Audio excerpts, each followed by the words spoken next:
နေတိုးကိုယ်တိုင်ဦးစီးတဲ့နှင်းစီအငိတ်ကိုကပြဖြောပြပြီးရလာတဲ့ငွေကျပ်3,500လုံးကိုအနုပညာအစည်းအရုံးကိုလှူဒန်းခဲ့တဲ့နှင်းစီအဖွဲ့သားများ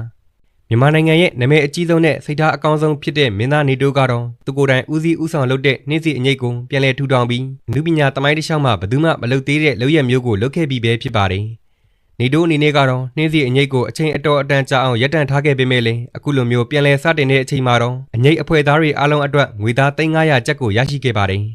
ဒီလိုမျိုးတညာလေးကားရုံနဲ့ရရှိလာခဲ့တဲ့ငွေကျပ်3,500ကျော်ကိုသူတို့ရဲ့ကိုယ်ပိုင်အကျိုးအတွက်မသုံးပဲအနုပညာအတိုင်းဝိုင်းတစ်ခုလုံးရေရှည်တည်တံ့ခိုင်မြဲရေးအတွက်အနုပညာအစည်းအရုံးအဖွဲ့ကြီးစီကိုနှင်းစီအဖွဲ့သားတွေနဲ့အတူငွေကျပ်3,500တိတိလှူဒန်းခဲ့တာဖြစ်ပါတယ်